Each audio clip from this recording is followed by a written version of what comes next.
Coming up on CTV News, Tuesday was National Pancake Day. See how CSU students celebrated the holiday at the popular breakfast joint near campus. And last week, a particular item of clothing took the internet by storm. Get a CSU psychology professor's take on why the dress is so different for so many people.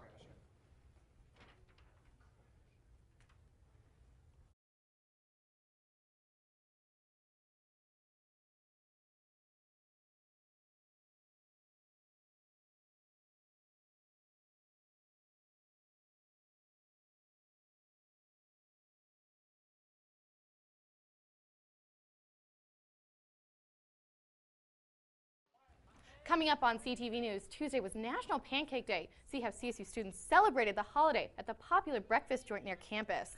And last week, a particular item of clothing took the internet by storm. Get a CSU psychology professor's take on why the dress is so many different for so many people. And we'll take a look at trespassing on campus and how you can be avoiding the wrong place at the wrong time. All of this and more coming up on CTV News. Good morning, Carmen. And I'm Kay Bennett. Tuesday was National Pancake Day. The International House of Pancakes offered free short stacks to every patron, and I got to see just how much college students appreciate free food. Very busy today. Pancakes for today, free. Fort Collins residents stayed warm on Tuesday by enjoying free buttermilk pancakes at IHOP. Jordan, party too.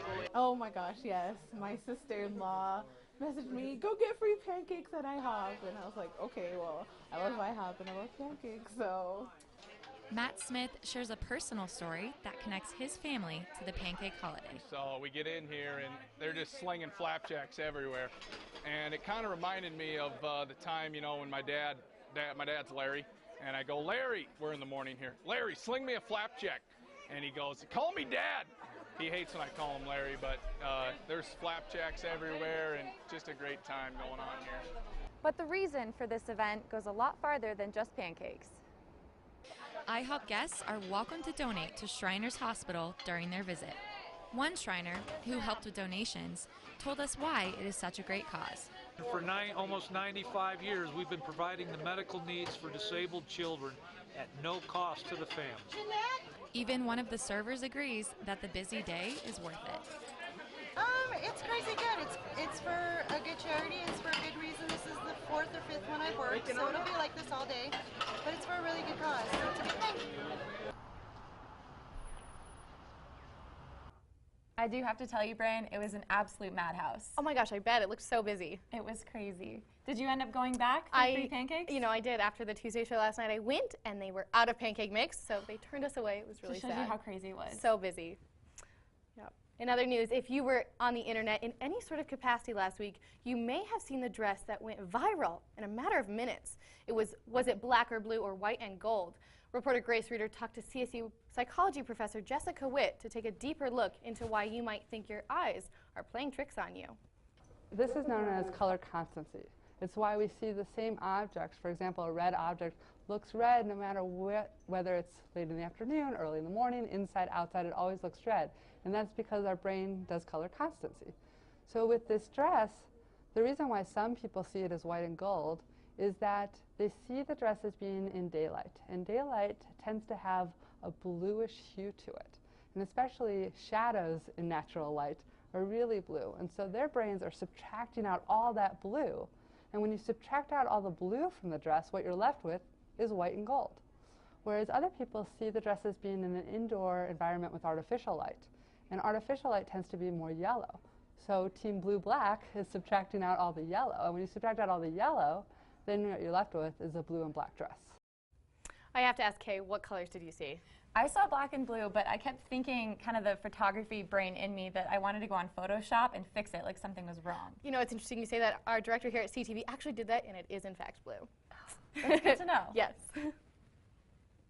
Well, this Sunday at the Larimer County Jail, inmate Stephen McCrane attempted to spray an unknown substance toward a deputy. The Special Emergency Response Team, also known as SERT, was called to help detain McCrane and move him into another cell.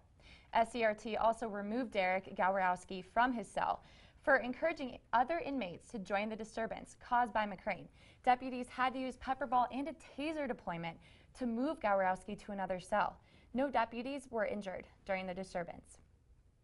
And in other law enforcement news, trespassing on campus may be something you are doing without even realizing it. Statistics from the Colorado State Police Department from 2013 to 2015 showed that there have been 9 arrests on the CSU campus for trespassing. Of the 9 arrests, only 1 was a CSU student. CSU Police Chief Harris explains what the situation is like if they come across someone they think is there for non-school or work-related purposes, and how they deal with these encounters. But if someone who is working in a building sees someone who's in that building for an inordinate amount of time, they're not attending a class, they're not doing research, they're not interacting with staff, they're not there for business, it has a tendency to let those people know that that's someone that may not have a legitimate purpose there. Is an ongoing investigative story about what is considered trespassing at CSU and how people can avoid it. Stay with Collegian and CTV for the full story. ASCSU is hoping to reduce student housing costs in Fort Collins. The current U+2 law restricts the number of people that live together. Although the law was created many years ago, some students are continuing to ignore the law due to the high price of rent. CSU has thought about changing the law to Me+3 since the majority of the houses in Fort Collins area have enough space for 4 or more occupants. ASCSU says this is one of their top priorities and they will continue to try and find a solution. And CTV's meteorologist Austin Harley is in the Weather Center now. Austin, I hear it's supposed to get really cold tonight. Is that true? Kay and Bryn, that is absolutely 100% true. Temperatures will be falling very quickly this evening. It's already very cold outside. You may not be able to tell from here on our live cam. You can see somebody walking down there on the plaza right now at CSU, but really you are going to need to bundle up a lot tonight. I know that made no sense at all, but as we head throughout the evening, temperatures will continue to be very cool. Here's a viewer photo that somebody sent in to us today, and you can see there was plenty of cloud cover this morning, snow on the ground as well. What is cooling us off so quickly is we lost all that cloud cover as we move into the evening tonight. I'll show you right now in our current conditions. And as that cloud cover blows away like that, allows all the heat to dissipate very quickly. That's why we're to this 13 degrees already. And the wind chill, even at 4 miles an hour, is feeling like 6 degrees right now. So very cold outside throughout the entire night. And here's what we can expect throughout the next several hours. By midnight, falling to single-digit temperatures as the skies continue to stay clear overnight. And you know what that means. If we're 7 degrees at midnight, it's going to be very cool tomorrow morning. I'll have more on that right after the break. It's cold outside today, Rams. What better way to warm up than to gather in the LSC? The new and improved Senate chambers located in the renovated ASCSU office was modeled to match the state legislature in Denver. Reserve the Longs Peak meeting room in room 302. There are approximately 23 other new meeting rooms designed for your needs. Reserve one of these rooms through the event planning office. Well, welcome back from the break. The temperatures continue to be very cool outside as we move throughout the evening. Our live cam, like I just showed you a minute or two ago, is continuing to show a pretty barren scene outside tonight. Not a lot of people out and about, and that's because that wind chill is about 5 or 6 degrees right now. So a pretty cold night. If you have plans this evening, make sure you bundle up as you head out. You're going to need to bundle up tomorrow morning as well. Here's your planner for Thursday. 10 degrees at 9 a.m. that is. Temperatures or skies will be mostly clear. The thing about that though, 10 at 9 a.m., that means we're going to have single-digit temperatures at 7 or 8 tomorrow morning as you're making that commute, so make sure you are ready for that. Otherwise, we'll build a little more cloud cover as we move throughout the day, but notice we do climb above freezing tomorrow, and that means a lot of melting will be going on. Here's your closet planner. We're showing another cool day ahead. So if you're headed out in the morning especially, make sure you bundle up at least 2 heavier layers, at least a sweatshirt and a jacket on top of what you would typically wear.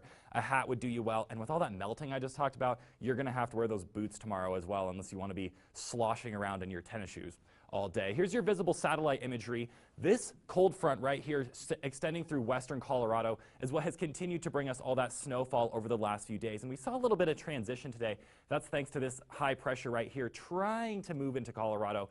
What's really going to make the big change over the next few days, though, is this high pressure system. This baby is strong, and it's moving east very quickly. Over the next few days, this cold air will shove off to the east, and we'll be have some warmer weather arrive, and I'll show you right now in our 5-day planner. Tomorrow, 35 degrees, so just a little above freezing and partly cloudy. We continue those partly cloudy conditions throughout the next 5 days. Friday and Saturday in the mid-40s, Sunday low 50s, and by Monday, That high pressure continues to control our region, 55 degrees and sunny skies, so just beautiful weather on the way. Rachel, over to you.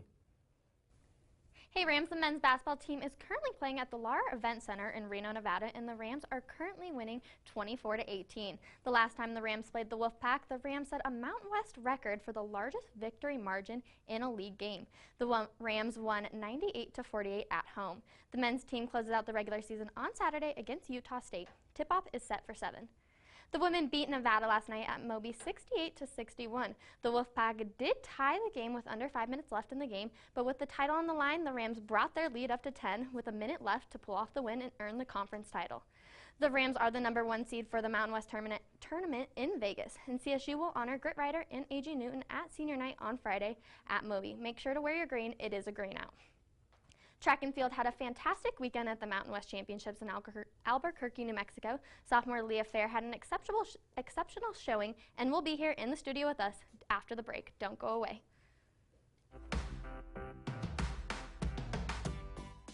Having one of those days where you need to just get out of your head and chill out? If that's the case, head to the Lori Student Center and relax. One of the best spots to relax in the LSC is outside the food court on the plinth lawn. Don't forget to stop by the Ramhead Fountain. The Level 100 Commons is the perfect spot. Lounge by the flat screen TVs or enjoy one of the gaming chairs to escape the daily grind. You can always relax in the LSC.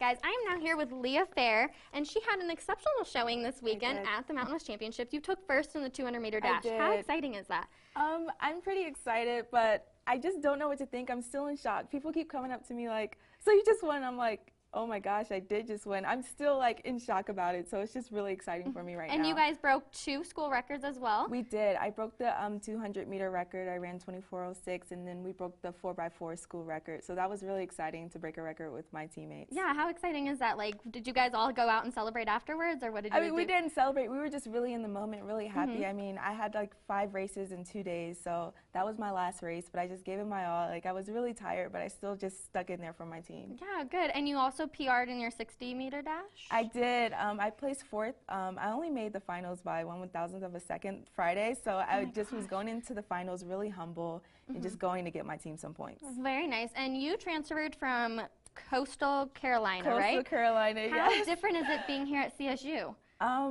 Well, I would say the major difference is my training. I do a lot of speed, intense training, and Coach Kareem, he's just been the best coach ever, like supporting me all the way through, and he just made my experience here so much better. And just, I love to see my time just decreasing, and he's just sticking on to everything he said in my recruiting visit. So it's just a blessing to have him as a coach. Good, that's so exciting. And you guys are now preparing for the outdoor season. You guys just finished the indoor. How different is it between the two? Well, outdoor, I would say it feels more free. Usually people run faster outdoor. It's sunny, you know. Indoor, it's tight curves. It's hard to really get a good start sometimes, but outdoor, it's like a totally different sport. I really like outdoor more, so really excited for outdoor. What do you do mentally to prepare for a race? Oh my gosh.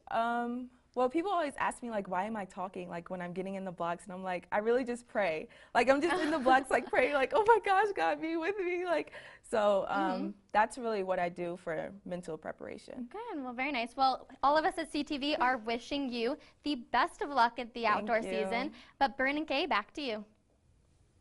Well, that is all the time we have for tonight. Be sure and follow us on Twitter at CollegianC and like us on Facebook at Collegian Central. For all of our stories and shows, check out collegian.com. And if you haven't already, be sure and download the new Collegian app. That's right. And don't forget, Rams, next Wednesday we will not be having our usual newscast, but instead we will have special coverage of the Fort Collins City Debate. Thanks for watching and have a great night.